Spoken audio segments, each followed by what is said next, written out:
All right. How about it?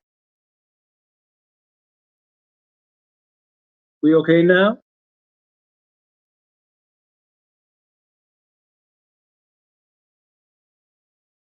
Yep. Sister Show said you can hear. All right, Sister Show. Thank you. We've been having some issues with our mic. I don't know what it is, but we've been having some issues. Too much moving around. Probably, For a big boy. then, Anyway, greetings, peace, and blessings. We are the Mohammeds, the residential tourists, 85 to Africa, living still in the after. What? And Hilltop said no sound. still no sound? Maybe that's a delayed comment. I don't know. We're going to keep on pushing. If you still can't hear us, please let us know. What's up? What's up? Okay. All right. Sister Show said she can hear clear. She can hear. Audio is working now, PT said. All right, PT. All right, Sister Show. All right, we're good. All We're right. Good. Thank you. Thank you so much. Thank you guys for coming in on the weekday. It's a little different for us on the weekday, but as many of you may already know, I was under the weather on Sunday and days prior to. Still not 100%. However, I'm better than I was yesterday, the days before. And I guess that's a good segue to give my appreciation. I got a cough drop in my mouth. To give appreciation to you all for your well wishes, your concern, your prayers. Truly and humbly, thank you so very much. I really appreciate it. And I think they work because I'm feeling a bit better than I was. And yeah, he was kind of nasty. hey, man, I think I was about to check out, y'all. Really. But I'm still here by the grace of God. Yeah, I woke up in the middle of the night and was like looking at him. I was like, is he breathing? And then we had the fan on, even though we're in Nairobi. It's kind of, oh yeah, we're in Nairobi because y'all didn't know yet. So it was already chilly, but I'm looking at him. I was like, his forehead looking cold and clammy. I was stiff. I touched his forehead. He didn't move, and I was like, so then I just rubbed it real hard, and then he finally moved up. What's going on here? He's like, get up. Try to sleep. No, I wasn't like that. I don't have time for no more deaths right now. It's too much. I ain't making enough money yet. She can't cash in yet. I don't got no policy on you, dude. But he was just laying there. I was like, mercy, you have to go to the emergency room. But we were able to pull it together, pull it all together. Yes. So Sister Show said, please hit the like button. Yes, that's the next move. Please, y'all. Also, we've gotten emails from you guys regarding the gas explosion here.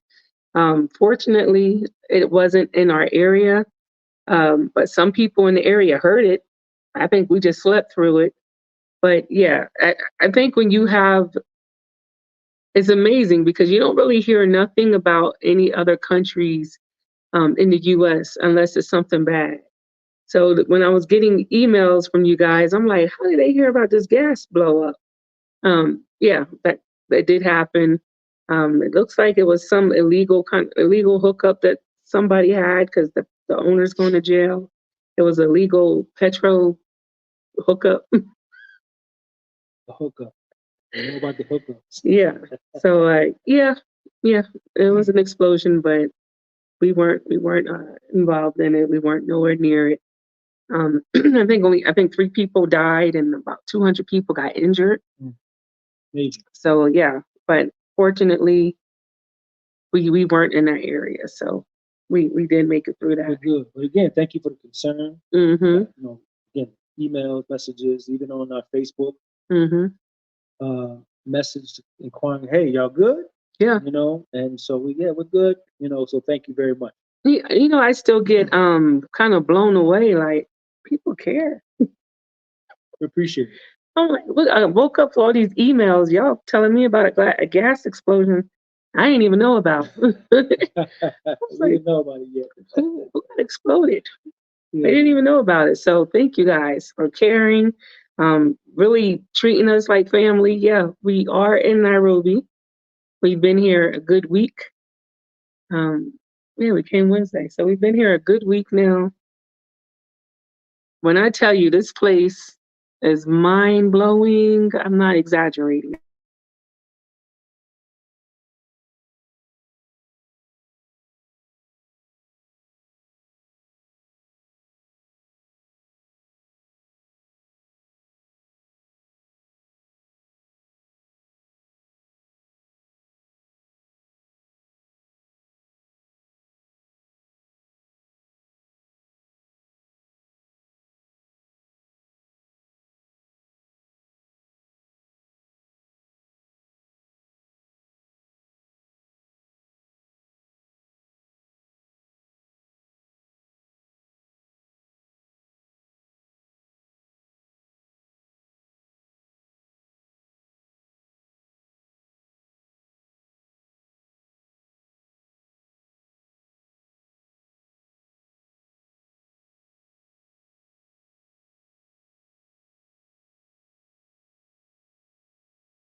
We're back, family. Do apologize.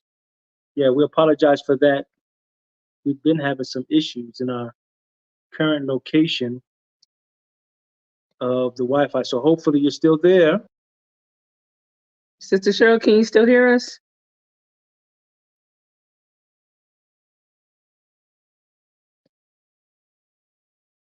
Okay. He said we're back. We're good. What is he doing?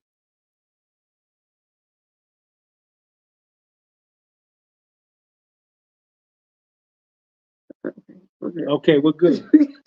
He's touching stuff. I got to make it right. So anyway, Nairobi is amazing. It's amazing. We done seen some amazing things. Of course, we're looking for apartments. The apartments are amazing. Pricing is amazing. The food is amazing. I can't even explain. I must sound crazy saying how amazed I am of this country. But Kenya is amazing. That's the truth.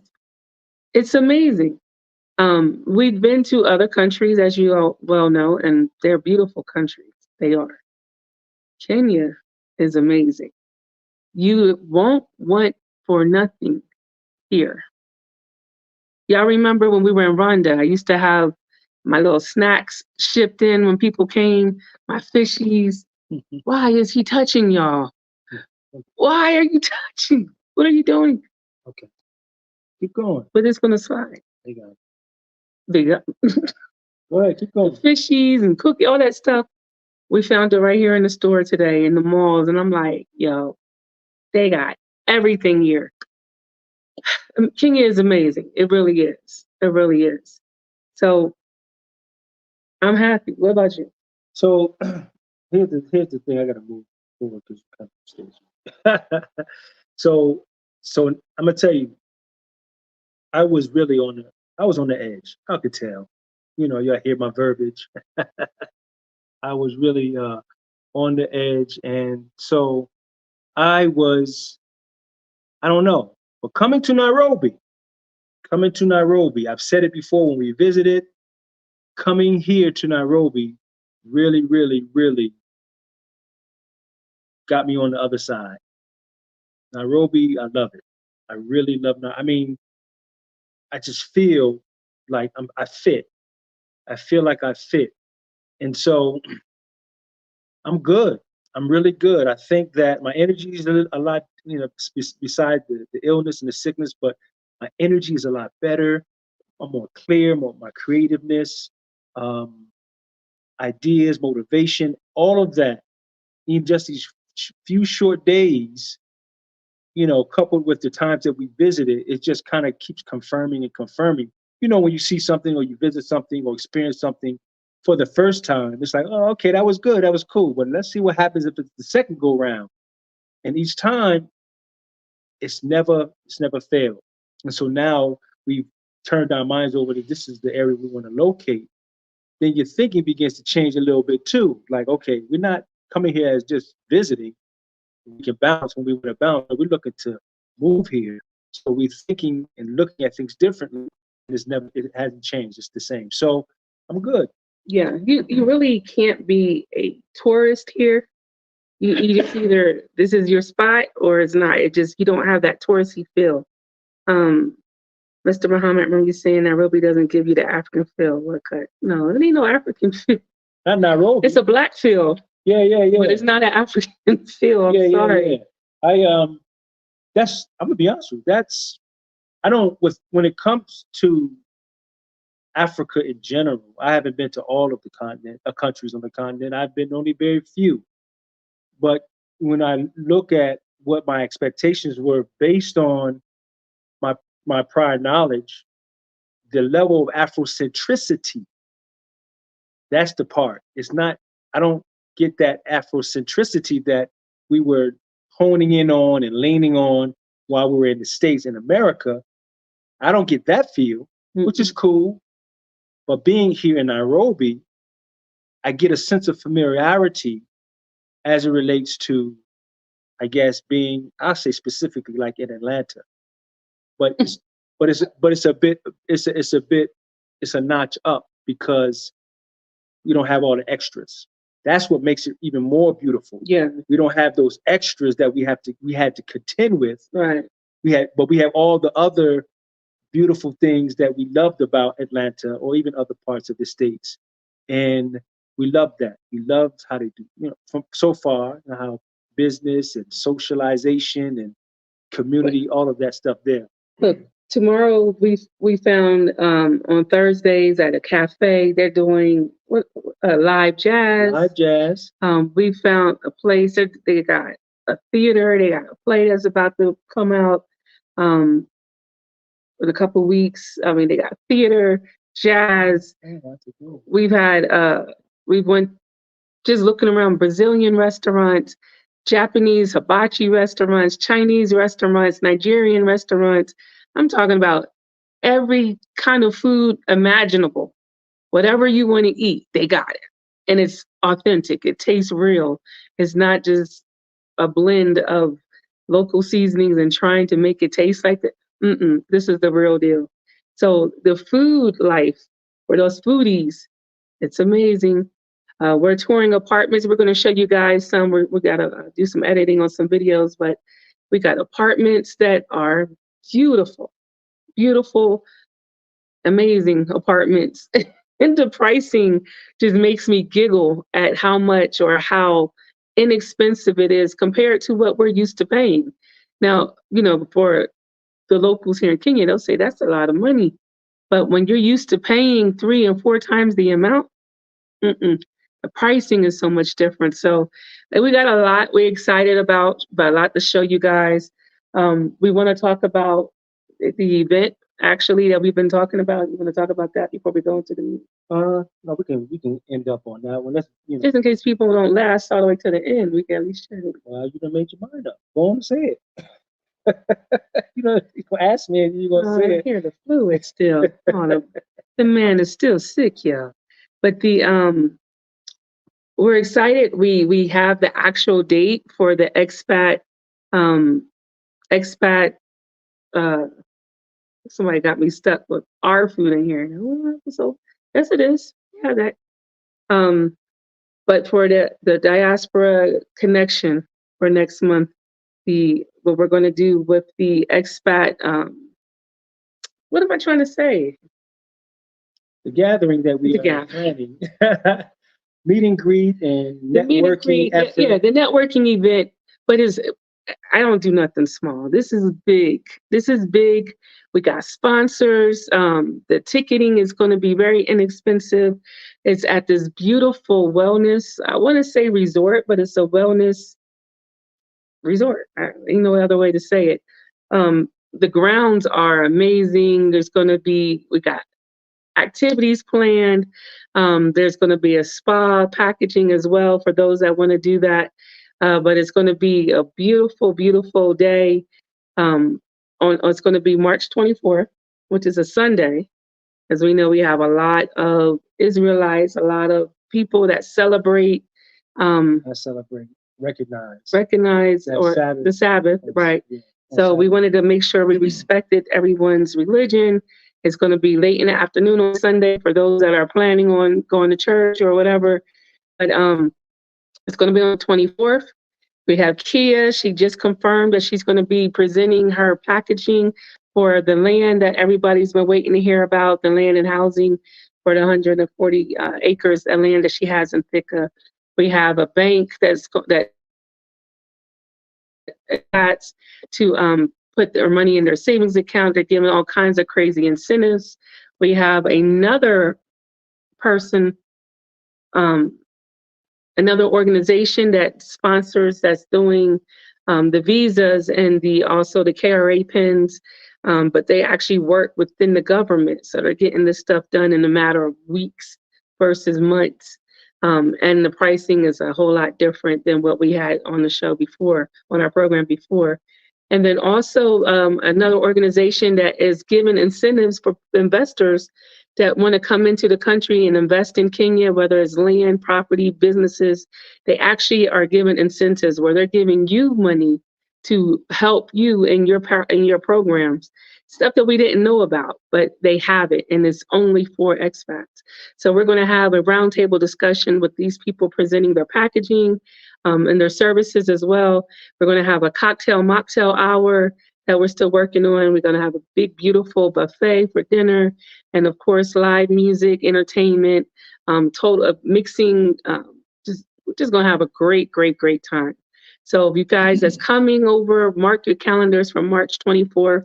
We also picked this time because a lot of you guys that have reached out, y'all coming in March for some reason. So we're like, let's do this in March when we have these families coming in and plan this nice, big, beautiful expat meetup so that they can actually meet people that are here doing it on the grounds already in Kenya. So keep your eye out for more information on that for March the 24th.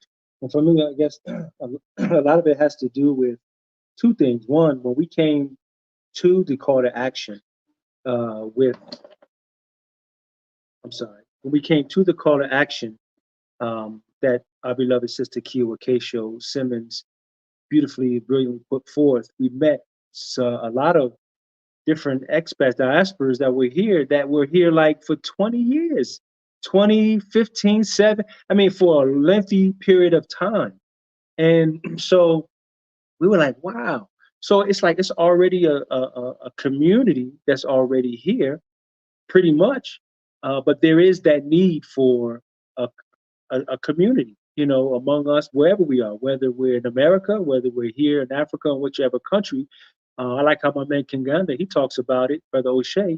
You know, he speaks to it very well all the time that, you know, we have to really establish ourselves. We have to, you know, pull the forces together, the resources together, so that we can, if nothing else, we know who we got each other. We got each other. But at the same time, we'll have a better impact, I believe, if we are formidable in that way. So I'm excited about it, to see who's here, to see who is doing what they're doing here, especially those that have been here for so long, that have been able to see the growth and the change, and to learn from them, you know, how they were able to exist in this space for so long, and like never just say, you know, I'm out, like never getting tired, never wanting to whatever. So I'm excited about that.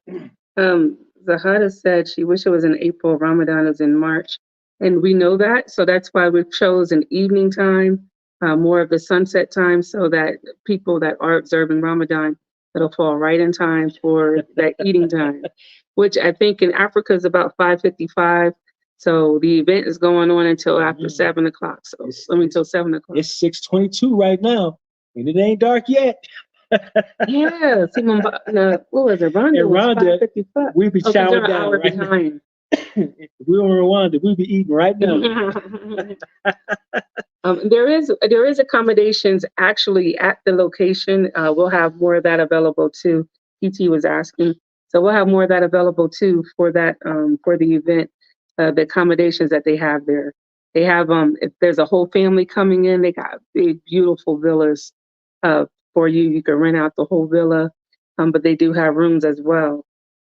Keep up the great work. Thank you, thank you. We have greetings from Ghana, Simple Thoughts. Thank you from the West Side. We appreciate you. We want to learn more about what's happening in Ghana as well. We got a lot of people also that we know in the States that are like looking to go that way. So for sure. Funny thing is, they're in Ghana, but I guarantee you they're going to come to Kenya. They may. You know, so all right. So grateful to have those that are on.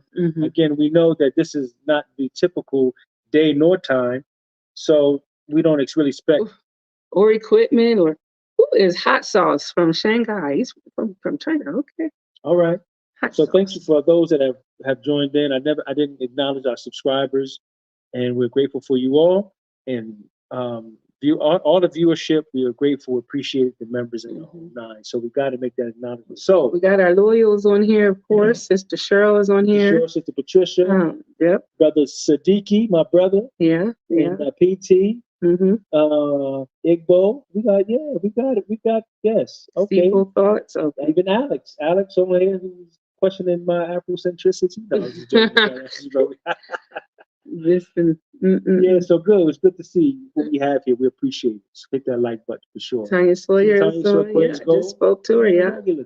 Wonderful. So listen. Go ahead. Here's the thing.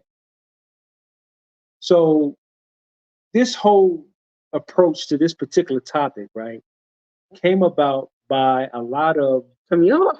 The messages, the emails we would get from individuals like, listen, I got to know what's going on because if this dude gets in office, I think I'm going to break camp. I'm going to get out of here because whatever reason that might be for them. So it was kind of consistent. We're getting a lot of that from individuals, from you guys. And so we were like, okay, we were just wondering, okay, so. Yeah, you guys kept me busy with consultations this week. I'm really grateful. I'm not complaining. The emails, every single email except for one was, I need to get out of here before this new presidency. I need to get out of here before Trump is reelected. I need to get out of here before August or by October before we have these new elections. I don't want any part of it. I want to get out, blah, blah, blah. And we were like, because we've been over here for 3 years, so I'm keeping my eye on it just a little bit. I don't even know what's going on. So we're like, what is going on?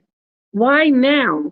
Why now if with this new election between the same two people, that people are ready to leave versus before before the first time he got elected? For me, that was the craziest time. For me, that was the time where everybody was getting killed. Couldn't trust neither one. Is like the devil and Satan. Which one is better? It was that type of energy, what type of question. But now to see that this Black Exodus is not playing, they like, we done been through this before. I'm not about to go through this again. What is it? We want y'all to tell us before we get into some of the fact findings, but what is it about this election that people want to get the heck up out of America and leave and come to Africa? So here's the thing. This is what I find very interesting because many things, but I'll hit two things real quickly. One, when he was in office at the time that he was, they were like, get him out. We need something. We want something different, right? We got something different. However, that something different, was it better? That's the question. So is it the fact that it wasn't that we wanted, what? Now she pushing buttons. We struggling, y'all. We struggling. Is it that we didn't, or individuals didn't want something different? They wanted something more familiar. Doesn't mean that the circumstances would be better. It's just something more familiar. So I'm gonna leave it on that because I'm gonna share something of a perspective, right? Because in my very brief research, I said, let me go back a bit, okay? And let me try to see what I can discover as to what would support the positioning that specifically many of us as Black people have as it relates to him being in office. To my surprise, though, what I found was quite interesting. Quite interesting. And I have to say, I admit that I kind of got caught up in I don't know how to say, I got caught up in the drift. I'll put it that way. Because again, to be honest, I didn't really give him, I'm not saying I'm championing him or nothing like that, but I didn't really look at it. I didn't even really listen to him. I just saw that, oh, okay, he's this type of fella, individual. But one thing I'm gonna leave on this, and I'm gonna share some things with you from perspective. One thing that I can say that is very, very, very interesting, that under his administration, which I don't think has ever happened before in time, there was not one single war. Not one. But the other wars didn't end though. This is a no whole war. other topic to go to, but was not one. Now, somebody correct me from my research, I didn't find that. Now, our brother, I'm gonna just throw this in real quick, our brother Obama, right? I'm not gonna go there. I'm just gonna leave it because that's gonna take us somewhere else. But when it comes to war under a particular presidency or administration, his was the worst in recent times. And there are some things, I'm just really just playing what they call devil's advocate, just to see, what is it that is really prompting and moving people that if in fact he does, or whoever does, because individual is the individual, but the system don't change. So what is it that's going to say, okay, if he's in position, I'm going to get out of here and go back to Africa or go to Africa? Well, the brother just said the thought of civil discourse. Civil discourse. And I had asked a sister yesterday on our consultation, she kept mentioning she wanted to get out of here before the election. I said, hey, what is it about this election that makes everybody wants to leave? And she said the same thing. She had mentioned the doing away of civil rights and doing away of civil rights and also total canceling out. Well, you already know they already did that with affirmative action. But what is the thought of civil discourse? Oh, people going crazy, getting mad about the election, of course. But anything deeper than that, like what makes you want at this time, the people that are saying, I'm trying to get out of here before this election or before Trump is back in the presidency, what is it about this time that makes you just, you got to make it happen? You got to go. Because for us, we've been going through the same stuff our whole lives. Like, people are saying Trump wasn't that bad, but for me, Trump made my skin crawl. He was like looking at an old plantation owner, him and Biden, really. Biden had these spooky, deep demon eyes, but that's the point, though. Looking at this, go ahead. So this is my point. So if we know the candidates, and we know those who are elected or selected or put in office, let's look at Biden, for example. If people knew Biden of his 47 years in politics, he himself was the key figure of the crime bill, okay, that hurt Black people, man. It hurt Black people to a high degree. Now let's go to his counterpart, Kamala Harris. She's one of us. But the same thing, as the Attorney General in California, her position as it relates to criminality relating to Black people, man, Black people suffer. So we understand that why they wouldn't want them back in office, because they haven't made any leadway in the suffering for Black people. So that goes to when I'm looking at it, trying to look at it, what makes it different or better or whatever if either one of whomever is in office to determine whether or not I'm going to stay or I'm going to leave? Well, That's the question. a lot of people are saying they don't want neither one of it. They tired of it and they want to get up out of it. Okay, I mean, I'm with that. I'm with that. We're going to say thank you, Sister Zahara, for that beautiful blessing real quick. Thank you so much. And then we got also from Brother Colin is on. Brother Colin. We got Brother, hold on, let me see if I can. Oh no, that was Sister Zahara. Okay. Yeah. Sister Zahara. Mm-hmm. Aquarius Gold just is on. Oh, I missed it. I missed it. Okay. So yeah. What is it that people, why now? So we know it's real because of the emails. This week alone, 6, 7 emails about, I got to get out of here before this election is going on. What is it? Skin folk and kinfolk. This relates to Obama and Kamala. That's true. Because every agenda is not for has nothing to do with our agenda. So what I came across was this. They have, and you probably already know this. This is my sister Camilla. Salam, peace and blessing. What annoys me is how the rednecks become emboldened and start spewing the N-word at you like it's nothing. True indeed. Yeah, under Trump, they were going crazy. So let me say, this is coming from at that particular time. And I'm gonna show a couple clips, right? But before I do, the Honorable Minister Louis Farrakhan stated this. He said, what Trump represents is he is pulling the curtain off of the civility that that has been presented to us. It's not that it was never there, but the civility that we thought, he was pulling it away. Because he's a man of wealth. So with that wealth, he's a man of power. So he's like, I don't have to really bow down. So I can speak and I can say how I really feel. And so because of that, it appeared to be, oh, okay. You can really speak like that. You can say how you really feel. Okay, so this is how I feel. And so it may not have been necessarily that this was what he was propagating, but is what he represented in the way that, listen, all this politically correct stuff, miss me. This is what it is. There's nothing politically correct about Trump. Nothing.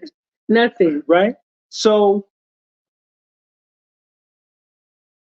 it's interesting. It's very interesting. It's very, very interesting when we really, really try to pull back the layers and look into it. Can I show a slide? Can I show something? Yeah. Okay. All right, let me see. Give me a moment. Let me see. Grab that. If I can get this from here. And so I want to take it all the way as far as I can to the left about his position and what he stated about Haiti and African countries, right? All right. With no filter, no politically correctness, no apologies. Everything he says to white America is actual facts. They hear it and they run with it. All right, so let me see. Let me do it from here. I'm sorry. It'd be better that way. I think. Days after President Trump called on lawmakers to find a compromise on immigration reforms, a small bipartisan group of 6 senators say they've done just that. The agreement was expected to include funding for border security, protections for undocumented immigrants brought to the U.S. as children, and changes to the way the State Department approves visas. But in a private meeting, a proposal to restore protections to immigrants from Haiti, El Salvador, and certain African countries who were until recently protected from deportation reportedly prompted the president to question, why are we having all these people from shithole countries come here? He then suggested that the United States should instead bring more people from countries like Norway, whose prime minister he met on Wednesday. That's the racist element. Norwegians are white. They're Northern Europeans. He was referring earlier in his vulgar comment to Africans and Haitians who are mostly of African descent. These are racist comments. He said things like this before when he talked about Nigerians who won't go back to live in huts, and he talked about Haitians who bring AIDS to the United States. These are all confirmations of what a lot of people have long suspected, that he harbors racism. Republican Representative Mia Love, a Haitian American, responded on Twitter saying the president's comments are unkind, divisive, elitist, and fly in the face of our nation's values. This behavior is unacceptable from the leader of our nation. They're bringing drugs, they're bringing crime, they're rapists. It's not the first time the president has spoken disparagingly of immigrants, and his spokesperson didn't deny the comments. Certain Washington politicians choose to fight for foreign countries. President Trump will always fight for the American people, he said. President Trump is fighting for permanent solutions that make our country stronger by welcoming those who can contribute to our society, grow our economy, and assimilate into our great nation. The president says he wants a merit-based immigration system, not one based on family connections or a lottery. And his comments suggest he's not yet ready to accept the compromise reached by senators. Kristen Salumi, Al Jazeera, New York. Okay. So we remember that, and that was really That was so disgusting. right. Like, I remember hearing him say that.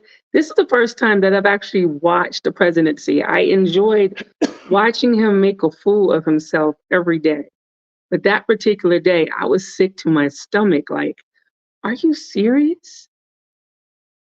What kind of president talks like that and says these things about people that actually help form the so-called great country of America, that lives there, that's working, that's helped building, paying taxes?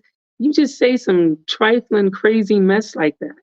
And so the America that he's talking about, make America great again, has nothing to do with the black people, period, of any country.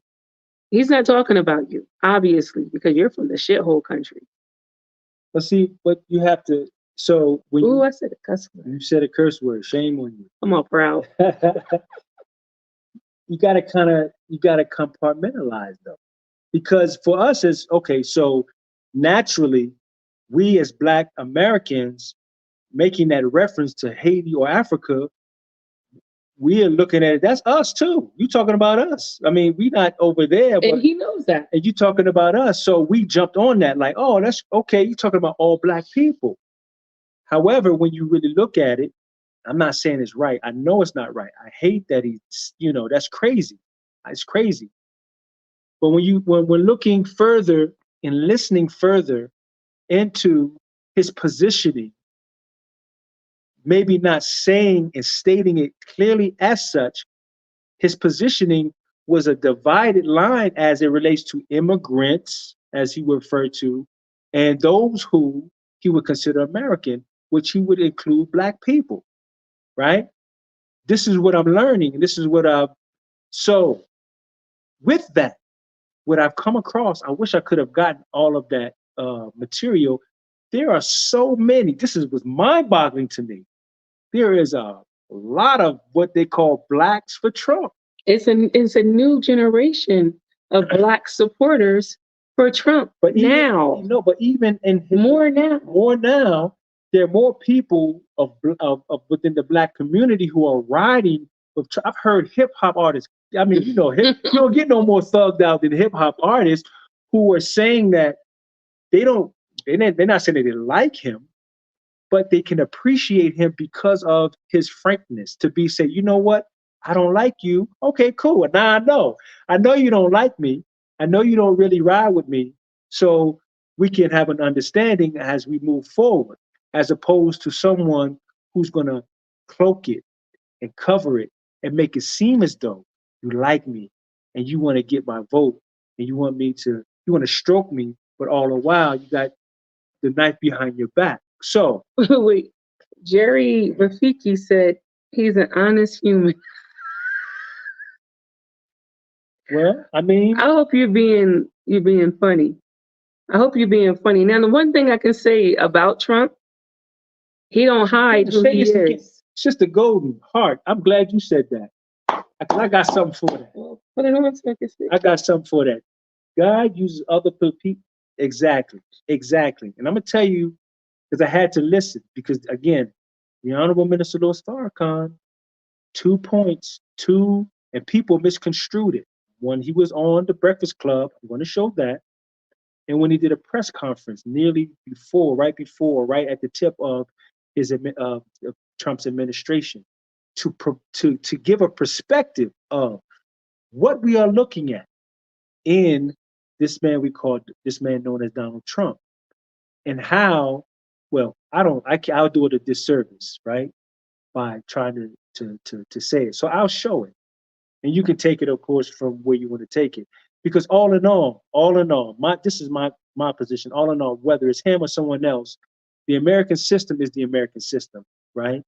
And we know the relationship from day one up until now, how it has been between white America and Black America.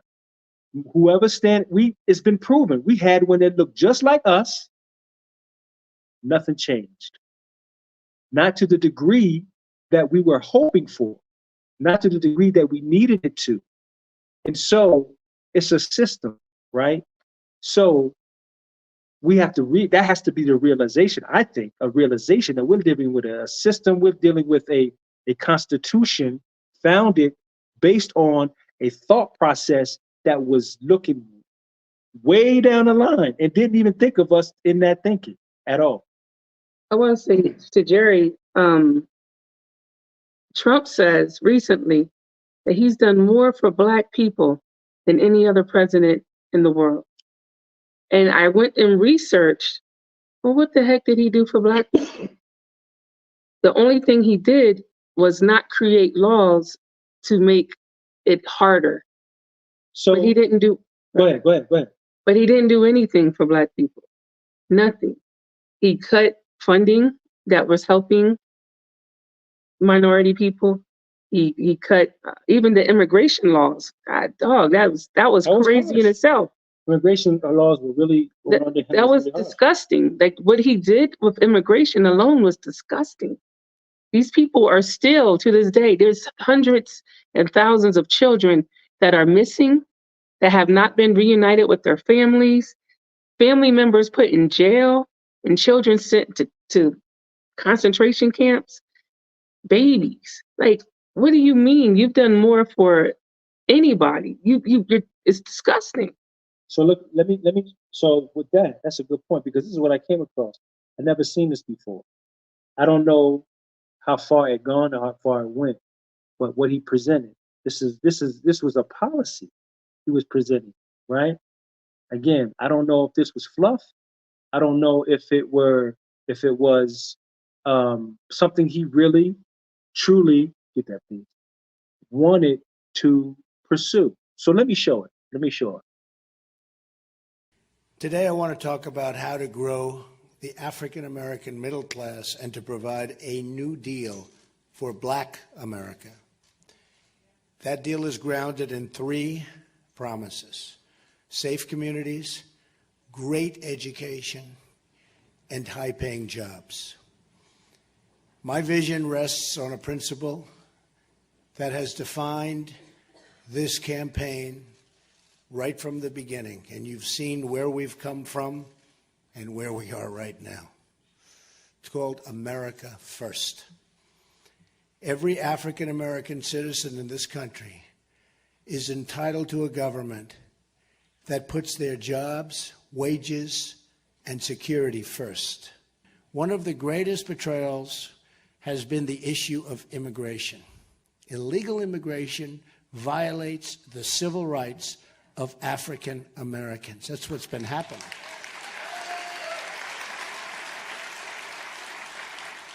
No group has been more economically harmed by decades of illegal immigration than low-income African American workers. I will also propose tax holidays for inner-city investment, a new tax incentive to get foreign companies to relocate in blighted American neighborhoods, and they will do that.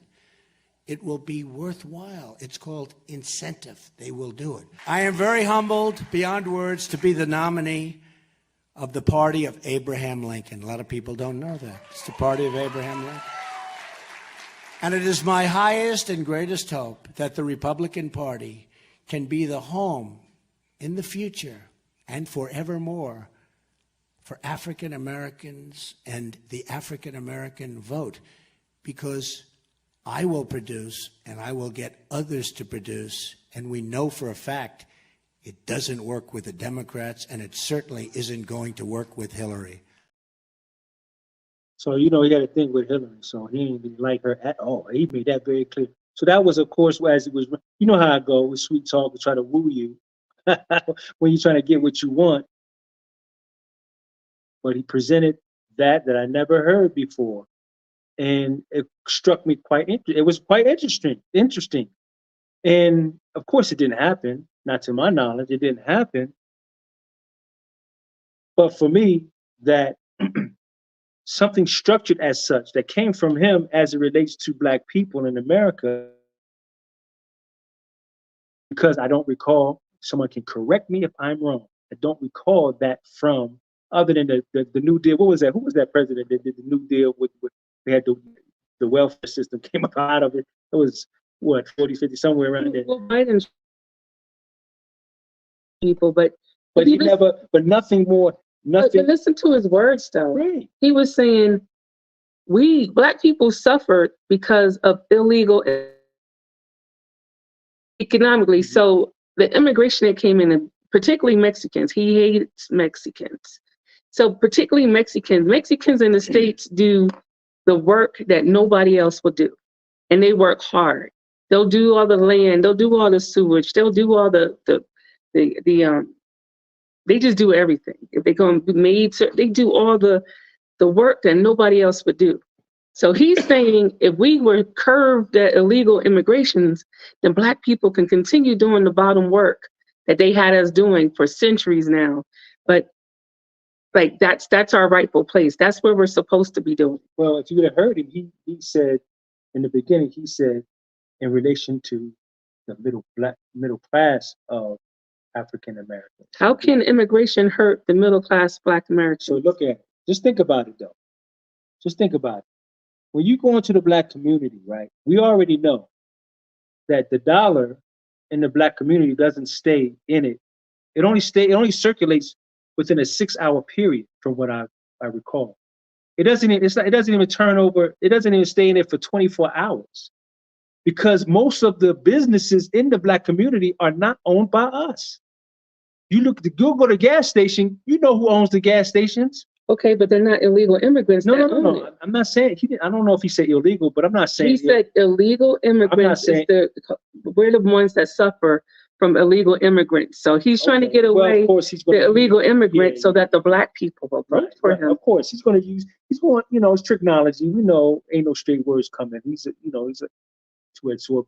But it just makes you really think about some things. And this goes to the point that was brought to my realization, is that he really represents something that America had not seen in this particular leadership and position of an executive office. And the people was shook and caught off guard with this. And so people's responses and reactions are as they were, and maybe as they still are. And so if we can get, I'm sorry, guys, if we can get maybe beyond the emotion and kind of see, okay, all right, I don't like him, but something about him I don't like, but let me see what it is that I really don't like.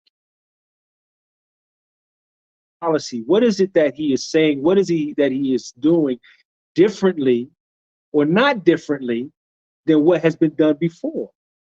Because when we look at before and even look at the now, what is the betterment? Where is the betterment for Black people in America?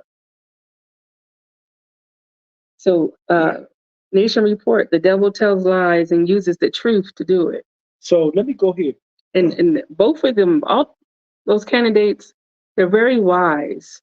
Biden's, Biden. Come on, man. He but, like this, man, like this. Mm-hmm. So again, my point is, what makes one different, or not even different, because they're different, but one better than the other? You don't have nobody. I don't know who you're voting for. We stopped voting when we only voted for Obama after that. But and the devil. Which one is better? And it's like none of them has cares about your best interests. If you don't have the financial power to even be thought about, Trump ain't thinking about you. He is not creating any laws, anything for your protection, for your benefit, for your betterment. Forget about it. Biden, everybody's like, he's about to croak. Somebody is writing for Biden. Somebody is creating for Biden. He's just standing there as a puppet. All of them. President. But Trump wasn't following what was written. Yes, he was. I'm gonna tell you something. They even documented Trump would not read cards. That's why the most ignorant things came out of his mouth. But what I'm saying that it's maybe not that, but if we look at Trump's campaign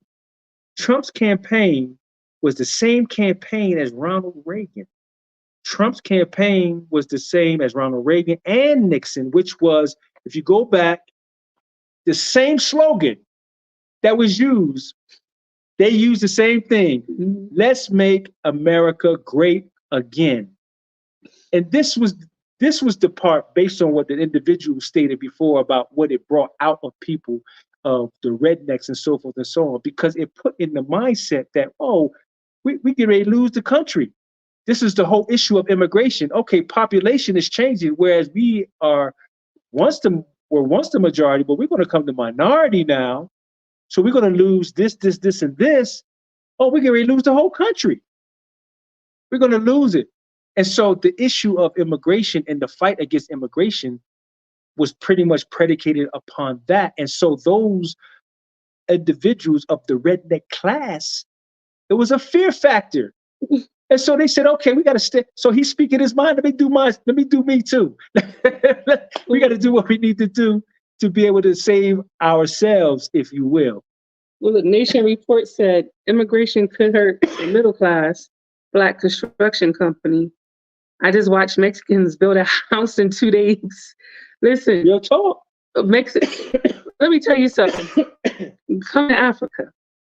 Rwandans will build circles. Man, they build so fast with sticks and by hand, and the houses be solid. It'd be like, what? And guess what? They be wearing flip-flops. And that house will be done like amazing with real stone, and you'd be like, wait a minute, how they do this so fast? By hand. Mexicans got like the real equipment. Africans building it by hand. No, but that Black Americans, we've done all that. We came from here. So that's why they came and got us. They already knew the power behind the Black man and the strength and the wisdom and the brilliance. That's why they took us. They wanted us to build their country up. But then we took a step further and became doctors and teachers and lawyers. And construction is a major field now as well.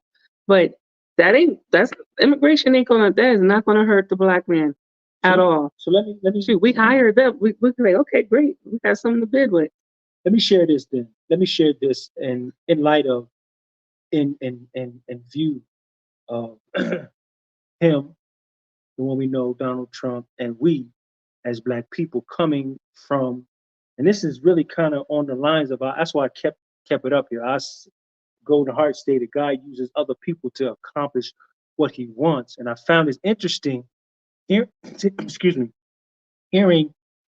this brief point in the fullness of what the Honorable particular press conference. So let's take a listen. Mr. Trump is an anomaly. Yes, sir. Yes, sir. He's someone that doesn't fit the norm. You expected a man to be like the other presidents. You wanted him to be more presidential.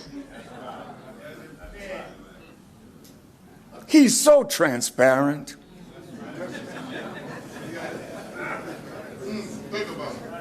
You wanted him to put on a suit and act dignified, like the thieves and robbers that dress in suits and tell lies You wanted him to be like that. He's telling lies, all right. And you're angry because he's your reflection.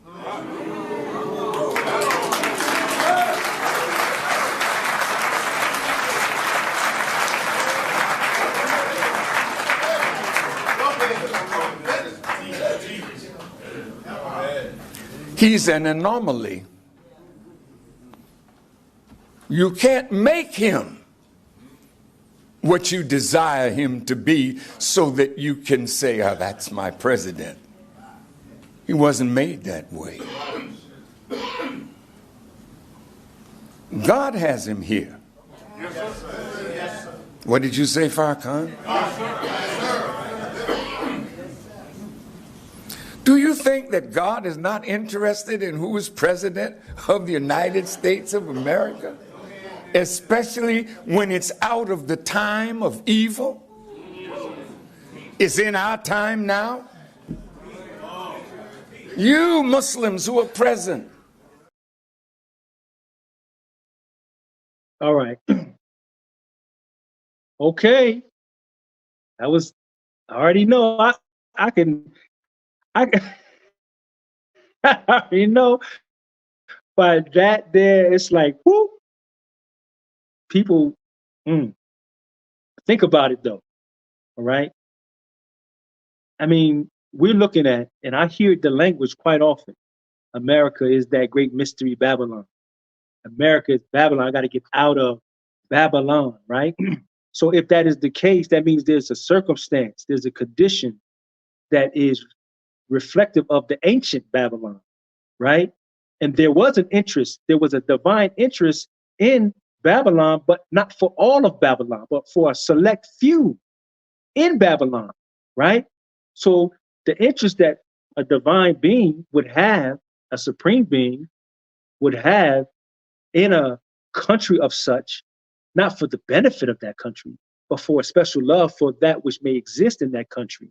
And so like my sister said, or my brother, I'm not sure if his brother or sister, I apologize, that the usage of individuals sometimes is placed before us for a particular greater plan. Again, the civility that we were accustomed to, but under that civility was lies. Under that civility, there were mistreatment, deception, and all of that stuff there. But here is one who stands, he's like, you know what? I'm going to be completely transparent. I'm gonna just be who I am. I'm gonna tell you what I like and I don't like, who I like and don't like. And so now, because we're not gonna move for ourselves unless we are forced to move. And sometimes you have to, for who and what they are, to say, you know what? We got to cut it. Time out. Let's do what we got to do. Either we got to leave, or we got to come together. We got to build, and we got to do what we need to do for ourselves. And so this is what I'm seeing, and this is what I'm thinking, that this might be the possibility. Off my soapbox. Sister Cheryl said if we go back in history, we'll find that Biden was part of David Duke's clan. Exactly. And but so was Trump, though, right? No. Trump was with somebody else. No, Trump just comes with money. Trump was with one of them as well. And let's not forget Anita Hill.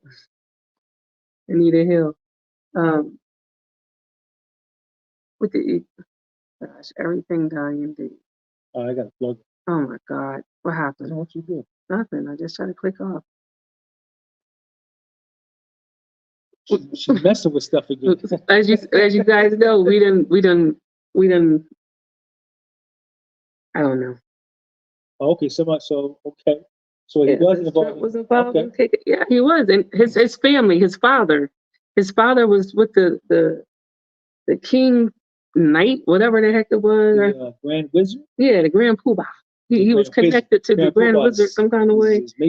Yeah, so you and if you go look in all the presidents, I'm sure, besides Obama, you're gonna see a connection, if not an active card membership for one of those, I'm sure. There was a lot of good comments, man. I didn't. Yeah, I wanted Omaka Nagwala.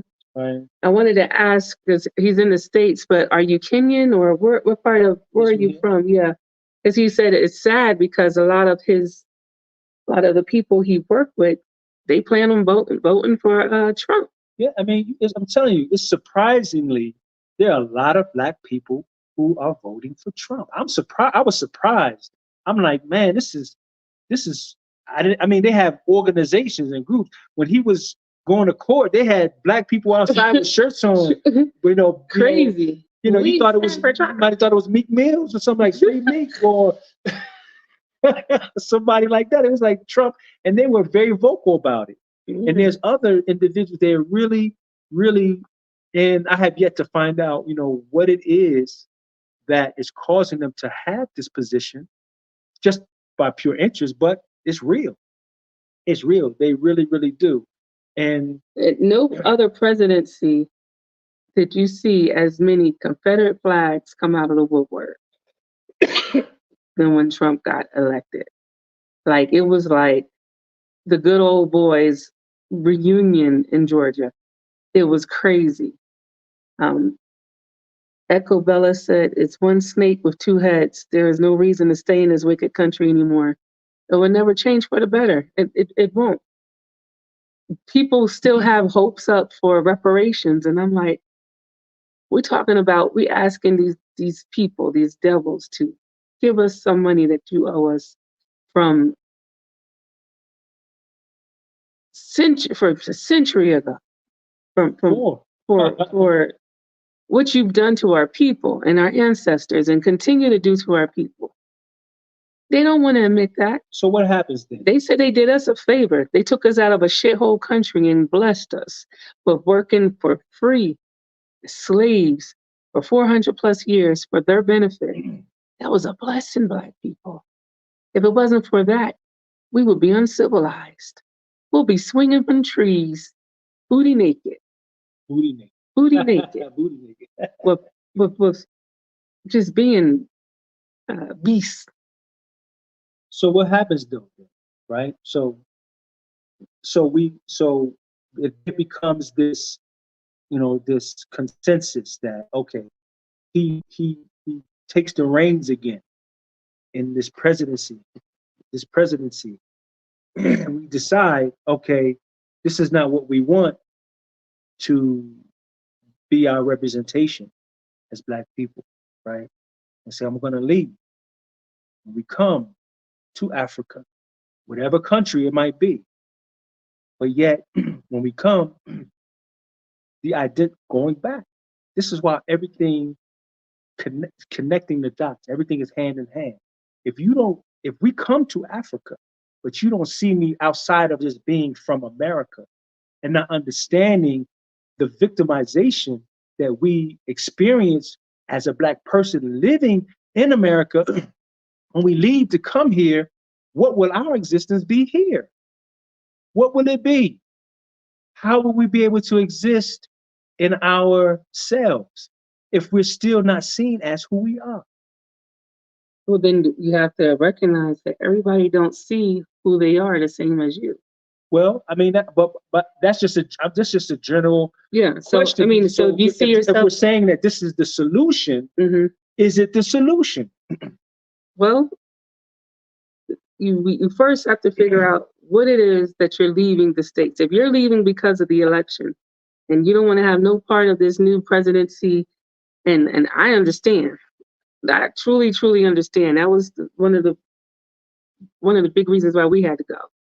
But if you're leaving for that reason alone, because of all the crap that they do and they're going to do and they're going to put through Black people in the whole energy of race war all over again, having that type of thickness in the air, I understand. But coming to Africa to get away from that makes sense. However, are you really ever truly away from it? Because when you have that blue passport, whatever laws that's going on in the States regarding you still affects you. And whatever they let them put a certain code or, you know, an alert on that particular country that you're in and you have to go, or if there's some kind of war that break out and you have to go, all of that falls under that blue passport. So you leaving the States to come to Africa, you're still a US citizen. You're just in Africa. And those things don't affect you everyday life because you're not living underneath of that, the crap that's going on. But you never really can get away from the country that you come from.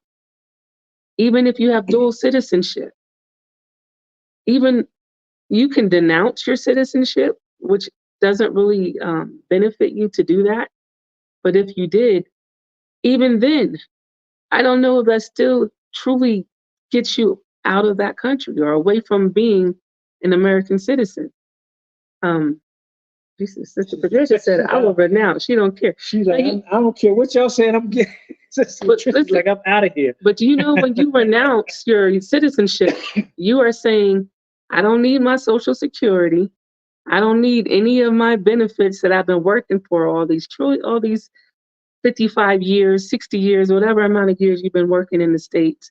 You don't need any of those things. You don't need any of you don't need nothing from the States. If you can say that, and if anything was to happen, you're not going to the US Embassy saying, help me, get me home, help me, protect me, get me out of this mess or that. When you renounce your citizenship for your country, you're taking away all the little perks of being an American, even in a foreign country. You're taking all of that away from you. So you have to really, really, really know that you are straight, regardless if you have that blue passport or not, because that does come with some very small perks for the Black man. It does. The truth, you know, but these are things just, I mean, you know, not leaning either way, but just really, you know, being more, I guess, practical in the thinking, right? And maybe in decision making, and really honing in on what is the real motivating factor, right? You're leaving, this is anything. This is not even just Dylan coming from America to Africa or wherever to Africa, whatever. But you know, if you leave one thing going to another, you definitely want to make sure that which you are going to is going to be of a equal or greater benefit. Yeah. It has to be. So if, just using this example, I'm not picking on our beloved sister, but just as an example, if we do that, we renounce giving or foregoing everything, but we're coming into something not being fully accepted as more than just a guest or a visitor, not having citizenship or citizenry or the privileges thereof, then it's not. Yeah. You know, so. Well, most people won't renounce unless they have citizenship in another country. It's just joking. Yeah, I mean, because dual citizenship, having dual citizenship, what is the benefit of that? Like, these are things that people are thinking about. We thought about it when we were planning and looking into the country that we wanted to move to. We were like, oh, let's look for a country that has dual citizenship. So, you know, Ghana came in place, Senegal came in mind. I forgot the other countries we were looking at. But then you look at, well, what's the value? What's the benefit of having dual citizenship? And it's great because you get some of the benefits of being in the country, but you leave your citizenship or renounce your citizenship. Now you have no kind of protection. You have no kind of recourse outside of that country, and that gets a little scary. That does get a little scary. You got to really think about that. I was just trying. There was one that I wanted to what the brother that you said, but that was from earlier. We were talking about how most of the Democratic. I'm familiar with that. I am familiar with. Yeah, they did the switcheroo. They did the switcheroo, for sure. Because really, when we were just up from slavery, Black people were Republican. As Donald Trump said that, you know, Abraham Lincoln was a Republican, and most of us were. And it wasn't really, truthfully, it wasn't until I believe that Kennedy With Kennedy is when a lot of black people began to switch over from Republican to Democrat, but that's a whole nother thing. But some good comments here. But this is just food for thought. This is something that we thought about, something that We were wondering, like, We're what did wondering- something, what's the big shift? Like, read that one. this one. Yeah. Tell me what policy did Donald Trump pass that hurt black men and black women more than, my point, I'm glad you're saying this, the 1995 crime bill that was supported by Jim Crow genocidal Joe Biden. That's the point I was trying to make earlier. That is it better or is it just different? You have to be able to decipher and discern between the two. Because I can give you a plate of food that is, my wife's a wonderful chef, and presentation is everything. If it ain't got presentation, she's gonna think twice about it. But if I give it to you and the presentation is beautiful, but when I bite into it, it's horrible. What good is the presentation? But if I put something in front of you that look like goulash or whatever, so forth and so on, but I'm hungry, I need to feed this need called appetite, and I bite into it, and it's the most delicious and satisfying that I've ever tasted. What is most accepted? So is it different? Is it better? And this is the discerning part about what we have to look into. We have to look into. So Biden presented himself, like the minister said, in a way that we were accustomed to, we were familiar with. He spoke the words in the way that we like to hear. It was soft. He had the package, the politically correct. Right. He had all of that in the past that he was responsible for that hurt black people. Mm-hmm. And to this day, still hurt black people. And that's why I was saying, Trump, when he said he did more for black people, that's a play on words. Yes. You just didn't create any policies like those before you that hurt black people. Right. But you didn't cancel them out. You didn't say that this 3 strikes and all that crap is out. The stand your ground laws is that crap out. You know,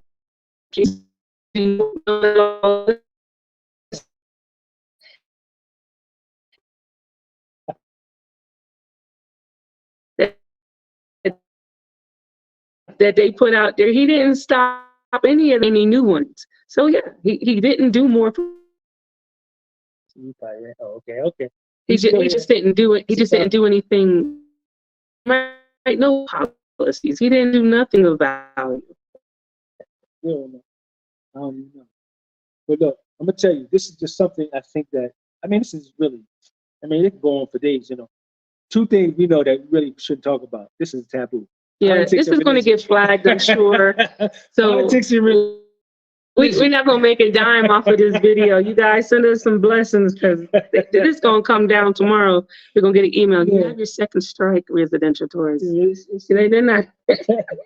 It's all good. We honestly wanted to know, because again, even doing our consultation services and people are coming over, I'm like, I don't know, should I talk into the fear, calm it down a little bit, or continue to raw, like, yeah, come on, let's go, get out of there. Because there's still, you're leaving hell doesn't mean coming to Africa is going to be peace. It's going to be very hard. It's going to be, you've been living your whole entire life under a certain structure, order, time order. We've been living as organized slaves. You got Africa and you're trying to dictate work that way. I'm gonna get there when I get there. Man, like today, I had a meeting with. I'll be there, but oh, so I have a client. I'm getting her apartments for her. Want to sign the lease today, and the lady said, "Be there at 10." I said, "Okay, are you sure we can't do 11? Because 10 was going to be a stretch, and I'm an on-time type of person." No. Come on at 10. I have a busy schedule. I get there at 9:45 on time. This woman does not walk in until 10:45. And I'm like, I am hot. And I'm trying to calm down. She comes in, she's so pleasant. She's so wonderful, shaking hand, beautiful smile, beautiful sister. Oh, thank you so much. Oh, blah, blah, blah. And I'm looking at her like, dude, did you not have me here for 45 minutes when I said, let's meet at 11 o'clock? because I have a schedule as well. No, that doesn't exist in Africa. Hakuna Matata. They get there when they get there. Pulley. The States, if I was conducting business in the States and I said, I'm gonna be there at 10 o'clock, let's meet at 10:15, I'm out the door. You just missed that meeting. You did not respect my time. Or you're gonna pay me for my time. And it's totally different mindset, but that's how we were brought up as organized slaves. From the time you wake up to the time you leave that office, every hour is counted for. And you already know what you got to do in that hour frame.